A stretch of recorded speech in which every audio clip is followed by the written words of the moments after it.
Alrighty, welcome everybody to my third mock draft for the 2022 NFL offseason. This is like the fourth time I've sat down to record this, and it's a doozy because we're doing a two-round mock this time around. For those who don't know, we do not predictive mocks, but like what I would do if I was in the position that these GMs are in. However, I will listen to outside influences. I will listen to rumors and whatnot. We'll talk about that here in a little bit, mainly around the Panthers pick. If you know what I'm talking about, you know what I'm talking about. But regardless, if you don't know who I am, I'm David. I'm half of the duo known as the Hot and Cold podcast. And we're just going to go ahead and jump right into things here with the first overall pick. In the first overall pick, the first three picks I'm going to tell you guys right now, if you see my other two mock drafts, they're going to be the exact same. I'm going to have Evan Neal going to the Jaguars. I know a lot of people are saying Aidan Hutchinson here, and I get that, and I don't disagree. However, for me, I know Doug Peterson likes to build up his offensive lines. He likes to have those really, really stacked offensive lines. You get yourself the best offensive lineman in this class, in my opinion.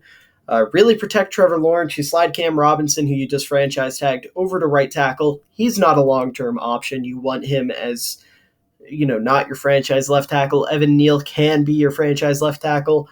He's a perfect prospect. He needs to work on his hand movement a little bit, but that's something that should come naturally at the next level. I'm not concerned with that at all. So yeah, Evan Neal here at number one. And with Evan Neal going at number one, you get Aidan Hutchinson at number two.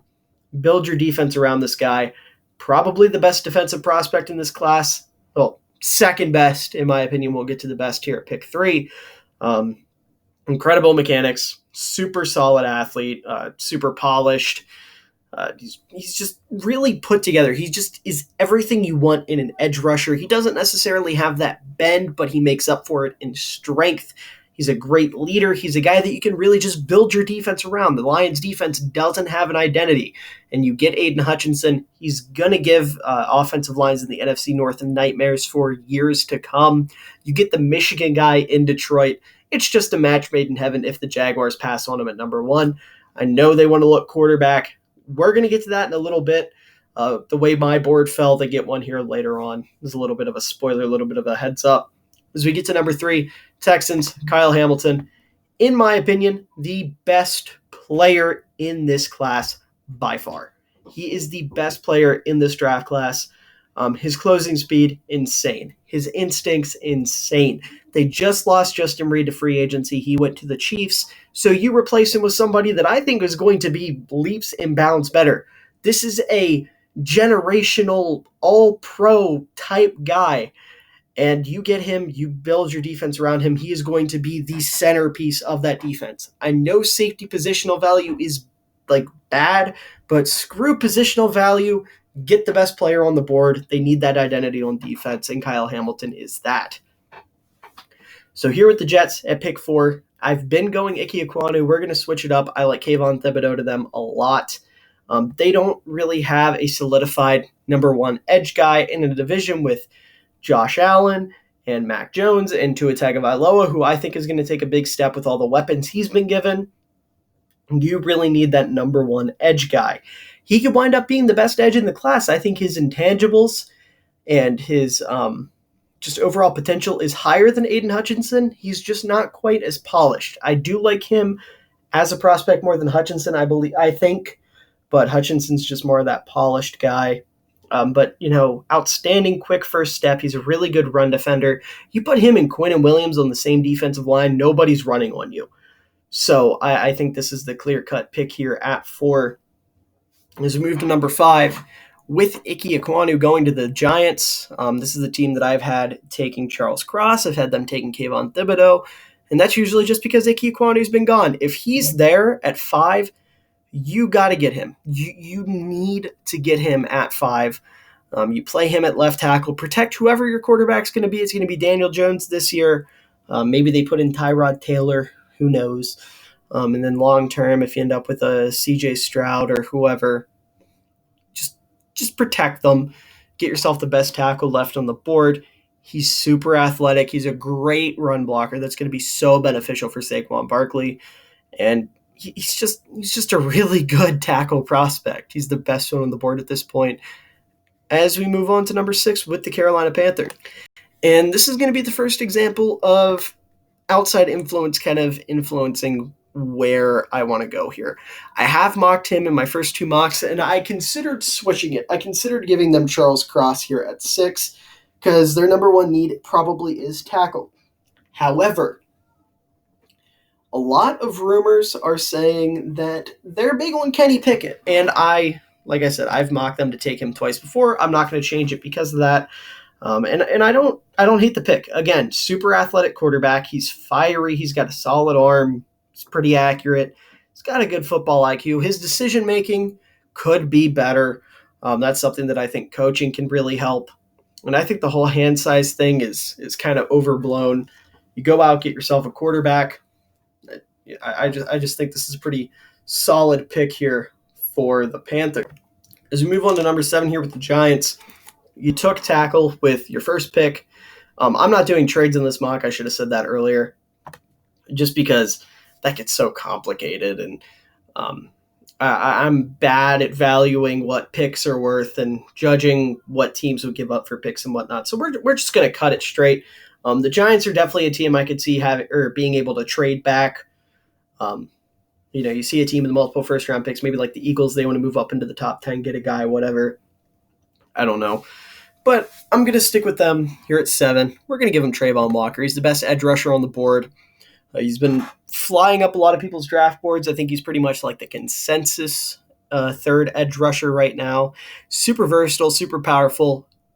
If he goes here to the Giants, I would be so excited to see what Wink Martindale would be able to do with him. We saw what he was able to do last year in Baltimore with Odafe Oweh. And I think Trayvon Walker might be a better prospect than Oweh. So him going to the Giants here, you get yourselves just a really, really good edge rusher. And in a division where your quarterbacks, you're dealing with Dak Prescott, you're dealing with Jalen Hurts. I guess you're dealing with Carson Wentz. Edge help is important. Even if Carson, or even outside of your division, you need to have a good edge rusher, and Trayvon Walker is an amazing edge rusher. As we get here to number 8 with the Falcons, I'm going to have them take a quarterback.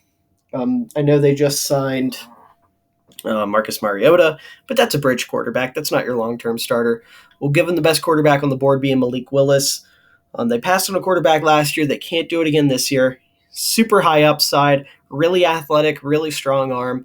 I know a lot of fans in this year's draft especially are hoping their teams just pass on quarterbacks, take it out next year, take a quarterback in 2023. I think that's ridiculous.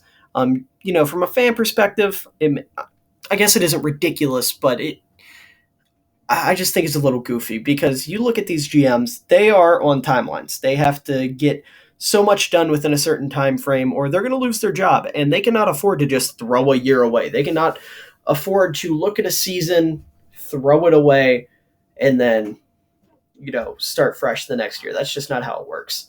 Now, say you're in like week 5 or 6 and you're in that position, sure. But going into the year, you can't do that.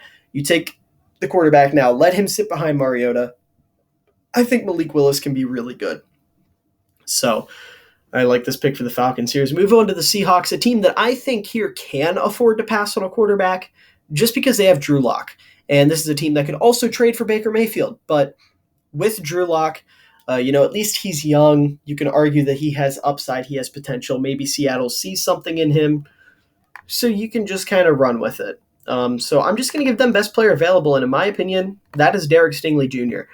I know a lot of people are going to put Ahmad Gardner over him. I think that's valid. I think they're very close. But if you go back and look at Stingley's tape in 2019, which granted that's 3 years ago now, he looked like a generational talent. I mean, the tape does not lie.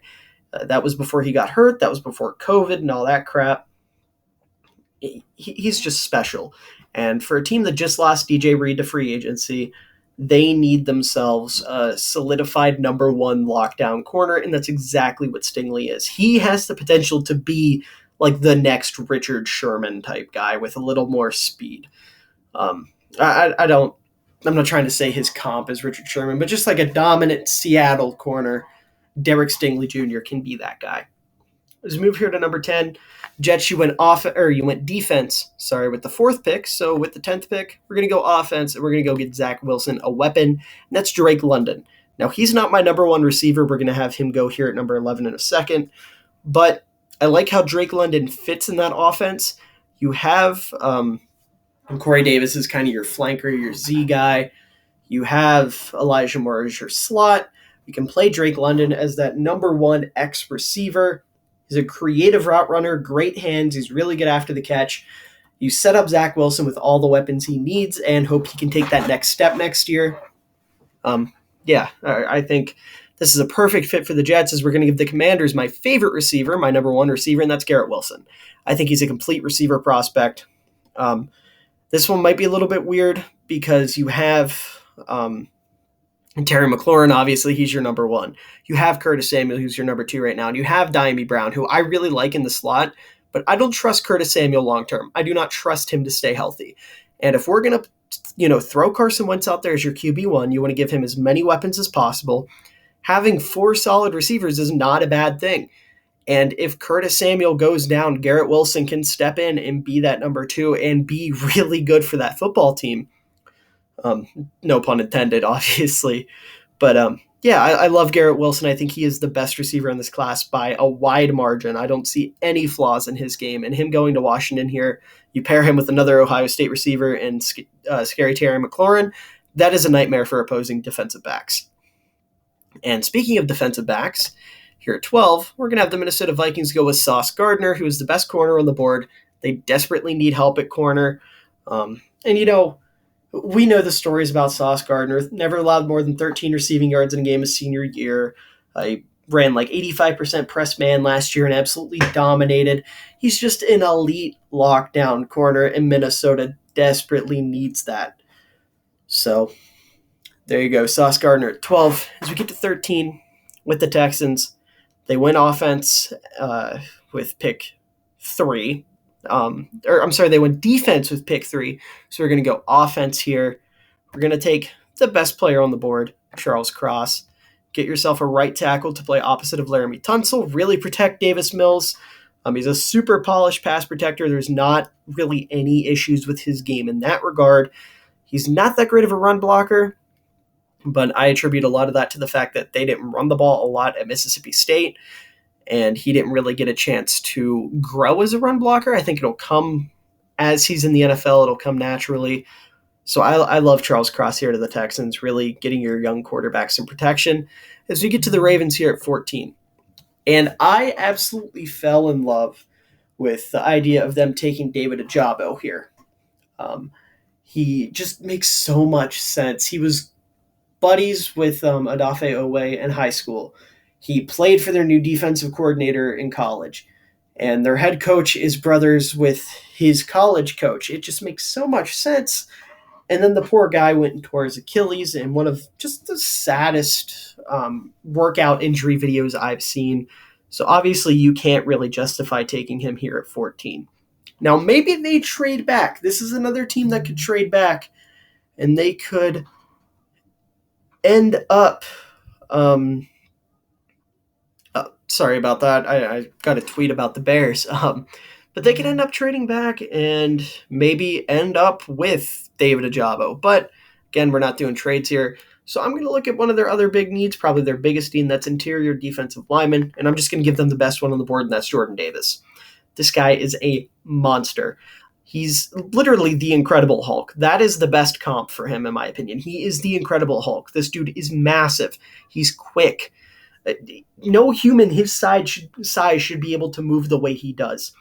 And the strength he brings with it, he's a great run defender. He reminds me a lot of Vince Wilfork in the sense that he's not going to fill up the stat sheet. You know, Vince Wilfork was the guy who, I think his career high in sacks was 3.5. And that is obviously not a lot for what Vince Wilfork was. And he's just going to have so much production that doesn't show up in the stat sheet. That's why I preach looking at the film over stats, because stats don't tell the full story. And you look at a guy like Jordan Davis, you look at a guy like Vince Wilfork, they're not going to light up the stat sheet, but they're going to single-handedly change games. They're going to use their massive frames to clog up 2 holes in the run game. They're going to draw double and triple teams to free guys up against the pass. They're going to do so much. And when you getting a run defender like this is so huge in the NFC or the AFC North, because you're going to be dealing with Nick Chubb. You're going to be dealing with Kareem Hunt, Joe Mixon, Najee Harris. The running backs in that division are crazy. And getting yourself a real defensive lineman that is going to shut down the middle of the field is so important. Or the middle of the line, is so important. As we get to the Eagles here at 15, they just picked up Hassan Reddick in free agency, who is a phenomenal, finesse rusher, right? A phenomenal, quick pass rusher. So let's get them a power rusher. Let's give them George Karlaftis. He's my favorite edge on the board at this point, other than Ojabo, like I said. He's incredibly slept on, in my opinion. The tape does not lie with this guy. He's super powerful. You put him opposite Reddick. The turnaround from their edge rushers last year would be insane. They played that first playoff game against the Buccaneers. It was Derek Barnett and Ryan Kerrigan were their 2 edge rushers. You switch that out for Hassan Reddick and George Karlaftis with Derek Barnett as kind of a rotational guy. Now you're cooking with peanut oil. That is a great group of edge rushers that is going to keep teams up at night. And we get to 16. We're going to go the other side of the ball. Good Lord, my computer. I don't know, for those of you who maybe don't keep up, I record these on a Chromebook, as you can see from using Google Chrome, and they suck. Point blank period, they suck. Sometimes my computer likes to freeze up, but we're just going to continue. But as I was saying, we're going to give them, in my opinion, the best receiver on the board, and that's Chris Olave. He's super quick. He's a true route technician, great ball skills, great hands. You're getting Jalen Hurts more weapons, allowing him to have all of the assets he needs to truly succeed, to really judge what he is. And I think it'll allow him to take that next step and be a fairly good quarterback. The NFC is a weak quarterback group right now. And it's, the playoffs are going to be kind of wide open. Allow Jalen Hurts to kind of cement himself as one of the better quarterbacks in the NFC, if he isn't already. As we move on to the Chargers here at 17, this one's self-explanatory. Give him Trevor Penning. Best tackle left on the board. You just cut Brian Bulaga. You don't have a right tackle. The AFC West is going to be stacked with edge talent. You look at the Raiders. They have Chandler Jones and Max Crosby. You look at the Broncos. They have Randy Gregory and Bradley Chubb. You need 2 tackles that can defend those guys. You already have Slater on the left side. You get Penning on the right side. This is really your only major hole after you went out and got Mack, J.C. Jackson, Sebastian Joseph Day. You get Penning. You set yourself up. You protect Justin Herbert. Perfect pick here at 17. As we move to 18 with the Saints, give them wide receiver Jameson Williams from Alabama. I like the philosophy. I believe it was Kyle Shanahan who said this. That you should build your receiver core like a basketball team. And what he means by that is each of your receivers needs to have a different skill set to really maximize what they can do for your offense. Well, you already have Michael Thomas, who's that short to intermediate type of guy. He's going to go over the middle of the field, get you your chunk yardage, or get you your easy yards. You get Jameson Williams. He's your deep threat. He's going to take the top off the defense, allow Jameis Winston to really show off his arm talent. I think this fit is just absolutely perfect for the Saints, bringing back Jameis Winston. And again, an NFC that is very wide open. They probably won't win their division because Tom Brady's back, but they can slip into the wild card and maybe make some noise. I had to get a drink of water as we move on to 19 with the Eagles. Once again, they could easily trade him or trade back. They could easily trade back. But as I said, we're not doing trades, so we're going to stick here and take linebacker Nakobe Dean. He's my favorite linebacker in this class. If it'll let me draft him, good Lord. He is my favorite linebacker in this class. I think he's the best linebacker in this class. He's a Butkus Award winner. He's going to come in and make an immediate impact for them. He's explosive, super quick feet, high volume tackler. He's not that big, and his instincts are kind of less than ideal, but his timing is amazing. He's a guy that, reminds me a lot of another undersized Georgia linebacker being Roquan Smith, who maybe has a little bit of an issue with shedding bigger blockers, but he makes it work. He's going to be a high volume tackler. The Eagles had one of the worst linebacker corps in the league last year. You get Nakobe Dean, you get an automatic boost. As we move to 20 here with the Steelers, in my opinion, they need a quarterback. We'll talk about that a little bit more, but for now, we're just going to take Zion Johnson. They do need an interior offensive line as well. He's a near perfect interior offensive line prospect, in my opinion. He's slightly undersized, but he's super athletic. He's really strong. He has great technique. He's a dominant pass blocker and a damn good run blocker on top of that.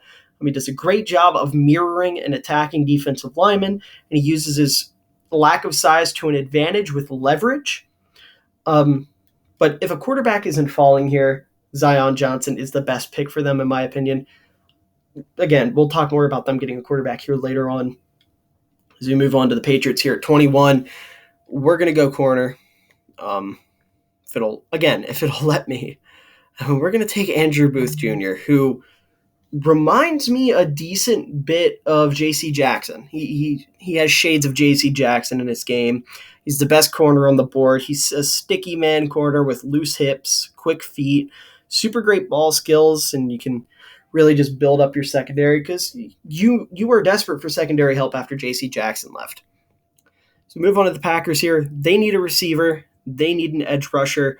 We're going to go edge here just because I feel like you can kind of wait and get a receiver that you really like here later on at pick 28. So we're going to take Jermaine Johnson, who's the best edge rusher on the board at this point. He's super strong. He's going to replace Zadarius Smith. He's a great first step, super flexible, great hands. Just a really good pickup, a really great value pickup here at 22. I don't realistically think he should fall this far, but it just happened to be the way my board fell.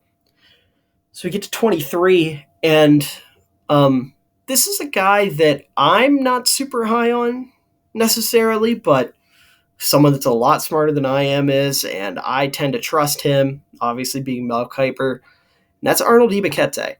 I don't hate what I've seen out of him or anything like that. I'm not saying that I think he's a terrible prospect, but I think he's more of a project pick, obviously. He's really explosive. He has great length. He's extremely versatile. Maybe I'll be wrong in not being super high on him, but I do like him going to the Cardinals here at 23 to kind of be their Chandler Jones replacement. As we get to 24 with the Cowboys, this is another one where I'm not going to put too much thought into it. That sounds bad. You don't have to put a lot of thought into it with the way the board fell here. If my mouse will let me pick him here. Anyways, while I try to get this working, it's Tyler Linderbaum, the center. Excuse me. Your offensive line is taking a hit. Your offensive line has definitely taken a hit. You could look tackle here with gone, but we're going to take Linderbaum here. He's a great fit for them. He's the best center in this class by far. He's super aggressive, slightly undersized, kind of like Zion Johnson, but he makes up for it. Just a really good pickup here for the Dallas Cowboys. As we get to 25 with the Bills, they need corner help. They need another corner. So we're going to go ahead and give them Khair Alam, who had a great combine. He ran a 4.39. He's super quick. He's a real CB1 type guy. You can really trust him as a boundary corner. He does have some injury concerns, but I think he's past that now. He's got good hips, patient feet, and he mirrors routes with kind of basketball agility. He's just really, really quick. And the Bills' defense really lacks speed in their secondary, and I think Elam has a lot of speed that can go a long way for them. As we get to the Titans, who just traded for a receiver, and they're going to go ahead and draft one here. Again, if my computer will let me, Lord have mercy. If it's not obvious where we're going here, we're going Treylon Burks out of Arkansas. You get yourself another crafty receiver to really kind of take the pressure off Tannehill. He can play anywhere. You can kind of play Robert Woods in the slot as more of a run blocker. Play him on the opposite, or play him as your kind of flanker with A.J. Brown as your true X. After losing Julio Jones, you need another receiver in there. You could also go quarterback here if you really don't like Tannehill, but I don't like the way the board fell for them. So we're going to go Burks here. Great pickup. As we get to the Bucs, we're going to go offensive line here. Not a super sexy pick, but you got to replace Alex Kappa and Ali Marpet, who just left. He's the best guard prospect on the board, obviously being Kenyon Green. He's very versatile. He's tough. And he has a really good ability to keep his lower body position when he's engaged with a defensive lineman. It's really impressive. He's super strong at the point of contact. He has great hands for a lineman. Just exactly what you want out of a starting caliber guard. As we come back to the Packers at 28, like I said, they're going to go receiver. They need a receiver. I'm going to give them Jahan Dotson. He's a receiver that I'm not necessarily, good Lord, that I'm not necessarily like in love with as far as prospects go, but he might be the best guy on the board here at this point. He's a crafty route runner, pretty good hands. He can create natural separation at a high level, and he's really good after the catch as well. Obviously, he's no Devontae Adams, but he's solid. Like I said, he's not my favorite out of the guys left here, but he just seems to make sense for Green Bay. As we get to 29, and this pick, now that they've just signed MVS, Marquez Valdes-Scantling, I don't necessarily love it as much as I did, but I still feel like it's a necessary pick, and that's Christian Watson out of North Dakota State. He's just a stud. He killed the combine. He's super fast with a big frame, which is kind of redundant in a way with MVS because that's kind of all he is. But I think Watson's a lot better as a route runner, a lot better as, with his just the ability to track the ball, the ability to catch, just every other aspect of playing wide receiver. I think Christian Watson's better than MVS. He's a great run blocker. He's a straight-up athletic freak. Reminds me a good bit of DK Metcalf in a way. And he's really versatile. They were playing him all over the place at North Dakota State. He was lining up in the backfield. They were returning kicks with him. Like I said, him and MVS together feels weird, but I think MVS can just kind of be more of a traditional deep threat while Watson's your real X receiver. And with their 30th pick, their second pick in a row, which again, I don't know if they take both of these picks. They could be a team that I could definitely see trading down to get more assets. We're just going to go ahead and take Trent McDuffie. You're going up against Tay Adams twice a year. You're going up against the best receiver in football twice a year. You need a corner that's going to be able to at least somewhat keep up with him. He's a really good man corner. He's pretty effective in zone as well. He's aggressive. He has a high football IQ, and he's just the best corner on the board at this point. As we get to number 30, or 31, with the Bengals, and we're going to have another corner go off the board, and that's Roger McCreary. He's my favorite corner at this point here at pick 31. He has shorter arms, but his tape is incredible. He was playing in the SEC against top receivers, was holding his own against them. He's a little bit grabby as well, but he's an elite man corner with great press ability. He can mirror these receivers very well. He's a really solid tackler. He's versatile. He has great ball skills, great instincts, and he's just not afraid to get physical. And I love that for Cincinnati. You need a guy like that in your secondary. As we move on to the 32nd pick here with the Detroit Lions, and this is where they're going to go ahead and take their quarterback. We had a guy fall, and I think he should or could potentially go higher. He's one of my favorite quarterbacks in this class, and that is Desmond Ridder. And I only did a one-round mock. I will be right back. Let's go ahead and fix it. Okay, so I fixed it. We're back. We're going to ignore the fact that I accidentally hit Mario Goodrich here instead of Roger McCreary for the Bengals. Luckily, I don't have him going in the second round, so it's not going to affect anything. But like I said, for the Lions, we're going to go quarterback Desmond Ridder here. He's super high upside quarterback, great in the combine. You sit him behind Goff for a year, and he's going to develop well. He is super athletic. And the reason you take him in the first round here, rather than maybe waiting until pick 34, you get that fifth-year option. You really get to see him play for 4 years rather than the 3 years you would get if you don't get that fifth-year option, so you can judge whether or not you want to keep him around long-term. I think this is a great pickup for the Lions here, great value pick. As we get to the Jaguars, who took tackle in the first round, skipped out on Aidan Hutchinson, skipped out on Kayvon Thibodeau. We're not going to have them skip out on an edge rusher again. We're going to get wild here. Talking about David Ojabo being like a top 15 talent, and he got hurt, so he's going to slip. We're not going to let him slip too far. We're going to send him to the Jaguars here. It's a bit of a risky pick, but if he recovers well, which I'm sure he will, you pair him with Josh Allen, that is an insane edge rushing duo. I really like that for the Jaguars. As we get to the Lions here, and their second biggest need is safety. We're going to give them the best safety on the board, and that's Daxton Hill. He's a super versatile defensive weapon that can play anywhere they need him to in the secondary. He's best suited as a safety, obviously, but could hypothetically play some snaps at slot corner if they really need him to. He reminds me a good bit of Minka Fitzpatrick. He has great speed. He's a really good man coverage safety, You put him in that secondary. You bring in Aidan Hutchinson. You got the Michigan teammates back there, on your defense, not back there. Aidan Hutchinson's not going to be playing in your secondary. But the two of them on that defense, again, as a Bears fan, that's pretty scary. As we move on to the Jolts. Yep, that's that team's name. The Jets. I was reading the word Colts and tried to say Jets.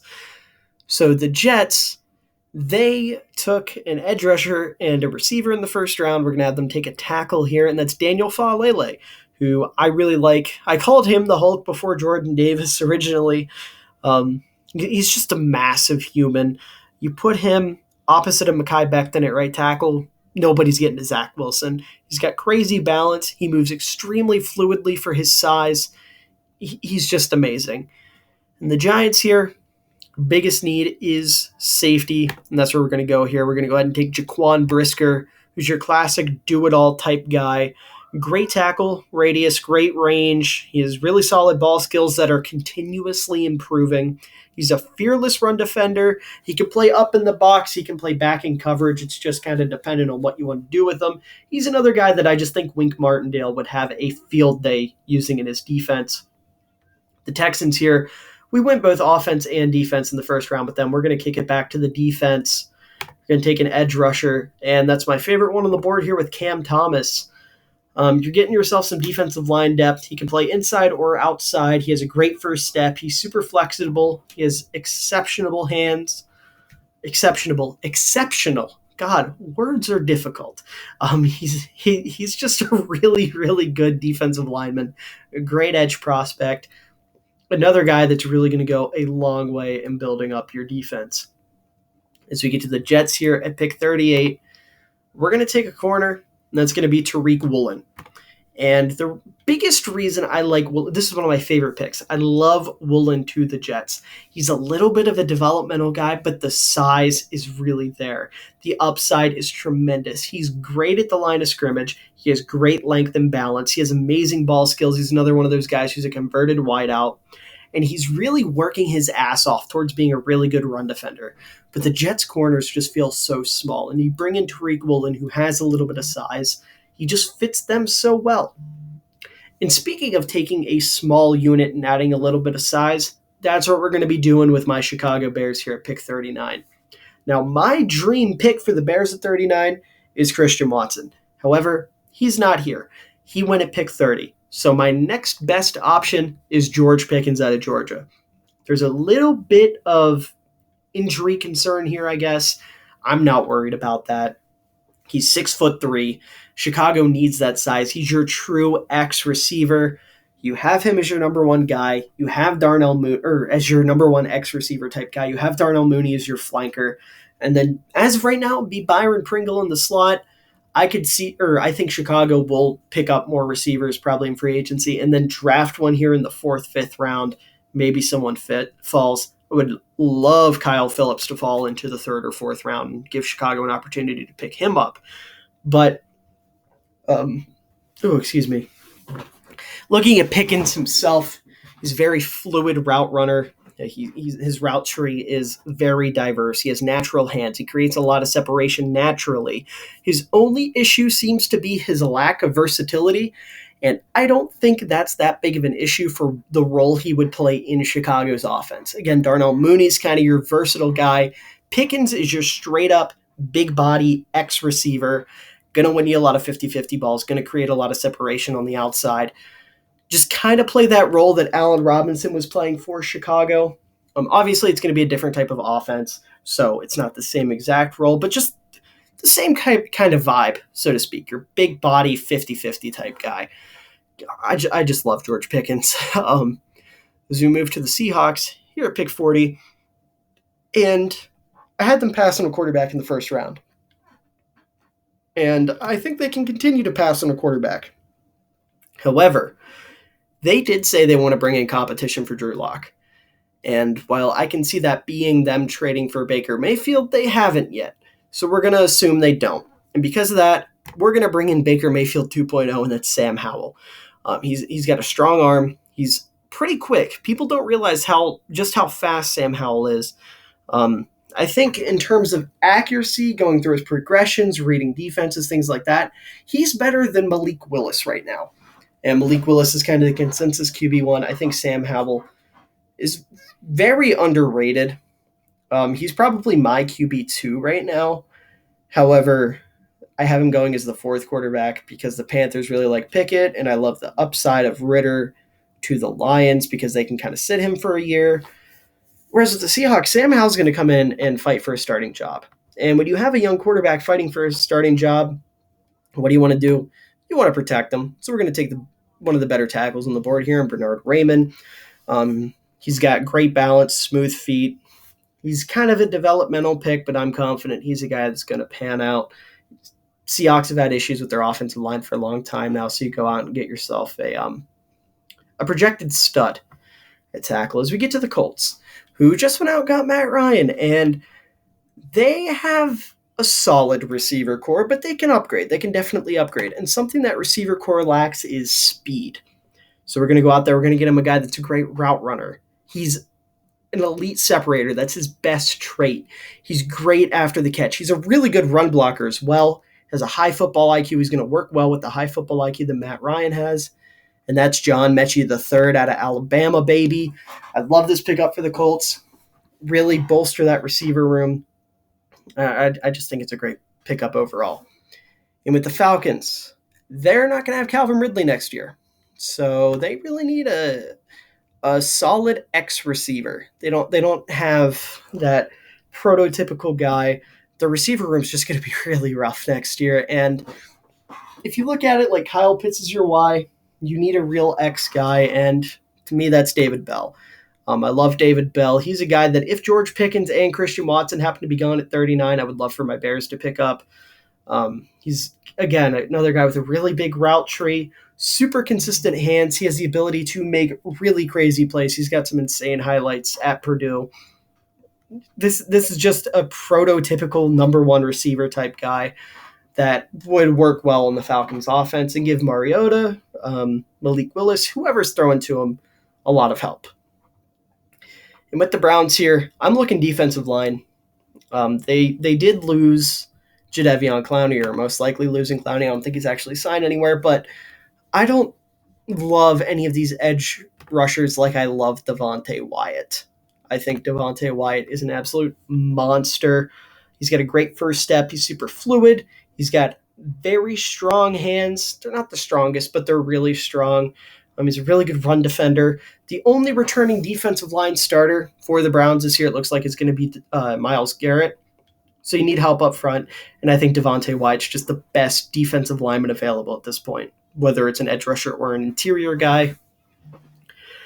As we get to the Ravens here at 45, they need help up front. They need to protect Lamar.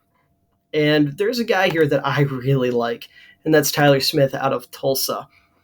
He's a bit of a developmental guy, but he is super aggressive. He absorbs contact like no other. He's a mauler. He just seeks out leverage points. He looks like he's always trying to snap somebody in half. And that's just the kind of dirty, gritty vibe I feel like that just fits the Ravens so well. I love that pick for Baltimore. As we get to the Vikings, one of their top needs is an interior defensive line. we're just going to take the best one available, and that's Perrion Winfrey. He's got a great first step. He's very athletic. He has consistent hand counters, very powerful hands at the point of attack. He can play all across the defensive line due to his high IQ. He can really be a moving piece for Minnesota this year. And I know I keep saying for the defensive linemen, it feels like that they have a really good first step, but they do. The defensive linemen and the edge rushers in this class are just phenomenal. Just absolutely phenomenal. As we move on to Washington here at 47, and we're going to go offense again. We had them go Garrett Wilson the first round, get Carson Wentz a weapon. Let's get him a blocker. And that's going to be Sean Ryan. Best interior lineman on the board, in my opinion, at this point. He's going to replace Brandon Sheriff. He has played across the offensive line. He played a little bit of left tackle in college. I think he's better suited as a guard or a right tackle. I would play him at guard personally. He's got excellent power at the point of attack. Exceptional, again, words are hard. Exceptional hands and just an aggressive punch at the point of attack. He's got super high football IQ and great lateral mobility. I'm trying to think of other words to use because I feel like I'm repeating myself a lot with the adjectives I'm using. So if I sound like I'm stuttering or trying to take a break, it's because I'm trying to come up with something other than great or exceptional.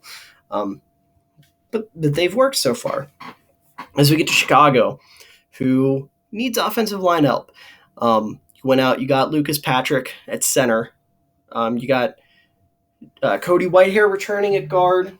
You got Tevin Jenkins, who's projected to be a left tackle. I like him more at right tackle. There's rumors he might play guard, but we're going to go with the idea that he's a right tackle because the Bears are trying to get Ryan Bates right now from the Bills. They just had him sign an offer sheet. Bills have 5 days to match it. So we're going to go tackle here. We need a left tackle for Justin Fields. And who better than his former right tackle at Ohio State? I didn't mean to stutter like that. They took him, I suppose. Oh, Lordy. This thing, man. Anyways, he was Fields' starting right tackle at Ohio State, like I said, but he projects more as the left tackle. He's an easy mover in pass protection, great effort at the point of attack with heavy active hands, great core strength. He's got a lethal strike zone with a super high football IQ. He's just a super diverse blocker, and I think he fits what Chicago needs very well. As we move on to the Saints, who I accidentally gave Abraham Lucas to here, and I'm looking through the rest of my second round here. I don't actually have him going, thankfully, but that's not who I have them taking. I actually have them taking Rasheed Walker, a different offensive tackle, who is a bit of a developmental guy, but he's got great balance, super good lateral mobility, super smooth, super nimble. He's got good length. His hand technique is on par with some of the best. I like him a lot. Abraham Lucas is all right. I like Rasheed Walker more. They need to replace Teron Armstead, who they just lost. So we're going to have them go with a tackle there.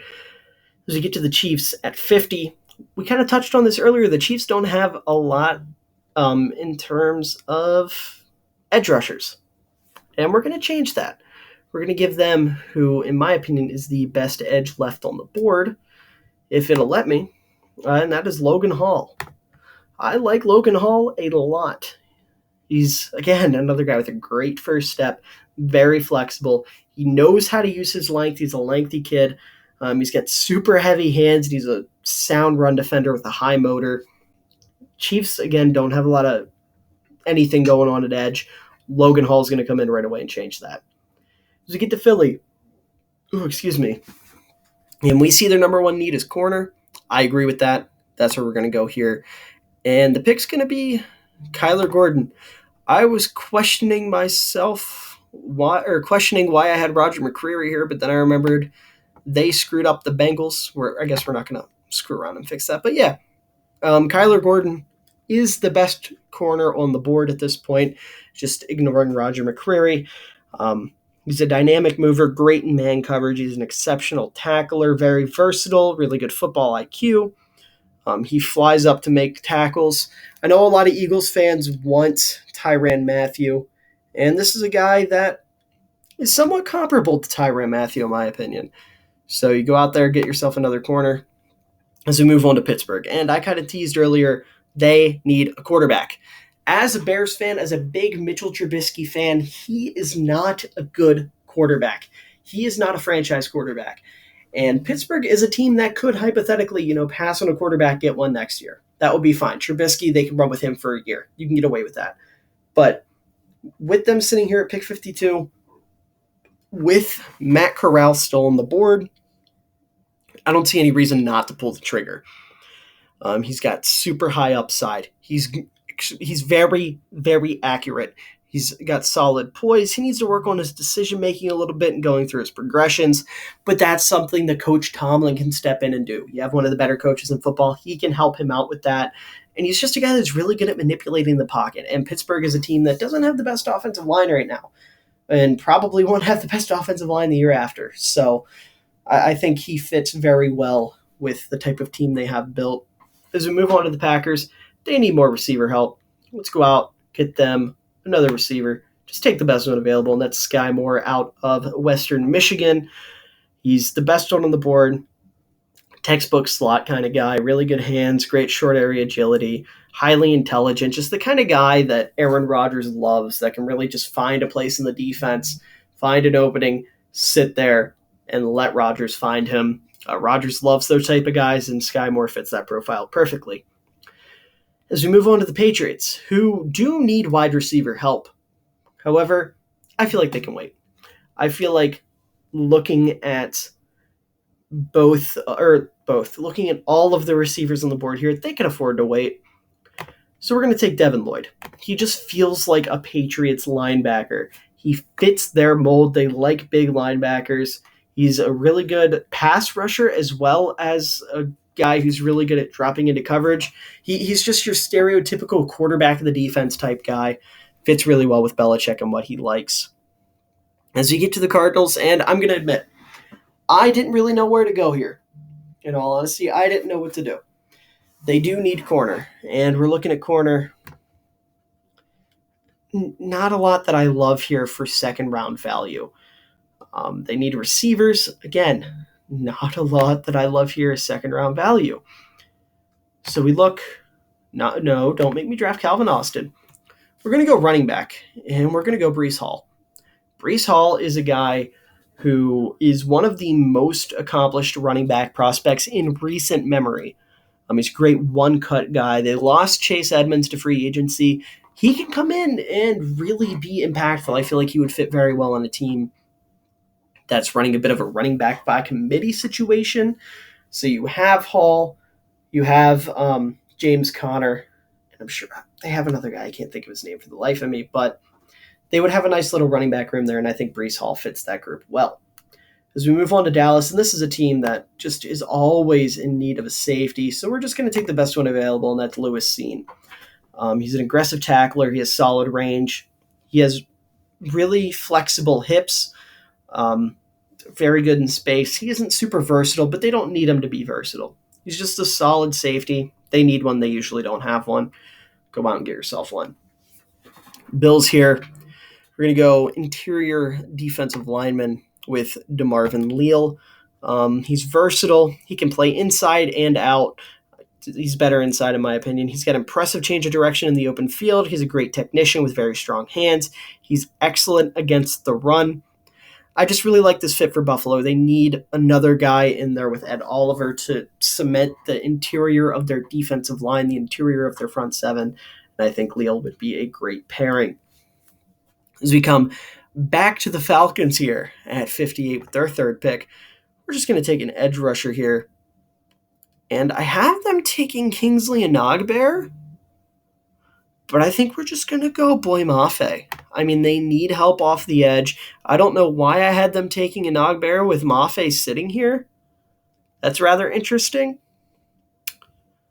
Anyways, they just need help off the edge. They're trying to build up this defense. There's not a lot going on. You want to build, in my opinion, you need to build your defense from the defensive front seven back. They've kind of done the opposite. They're have a solid secondary, solid linebackers with a bad defensive line. So you go out, get yourself the best edge rusher on the board. As we come back to the Packers here with their fourth pick, they've taken 2 receivers, they've taken an edge rusher. Let's get them a linebacker. Let's get them Christian Harris, who I think is a great complement to Devondre Campbell. Devondre Campbell's more of your run defender. Harris is more of your pass defense guy. He's extremely versatile, great instincts. He can play the run. I'm not saying he's a liability against the run, but he's better suited against the pass, and his lateral mobility really sets him apart. Give Green Bay 2 linebackers there in the middle, one who's going to kill it against the run, one who's going to be really good in pass coverage. Set them up going forward. As we get to Tampa Bay, who doesn't really have a tight end. They don't really have a tight end. Gronk, we don't know if he's even coming back to football. O.J. Howard left and went to the Bills. So let's take my favorite tight end in this class, and that is Isaiah Likely. You're getting your quarterback a security blanket. I love tight ends. I think tight ends are extremely important for any quarterback. He's an exceptional, versatile weapon at the tight end position. He can line up as a Y guy. Maybe even you can line him up in the slot. He's got reliable hands. He's an efficient route runner.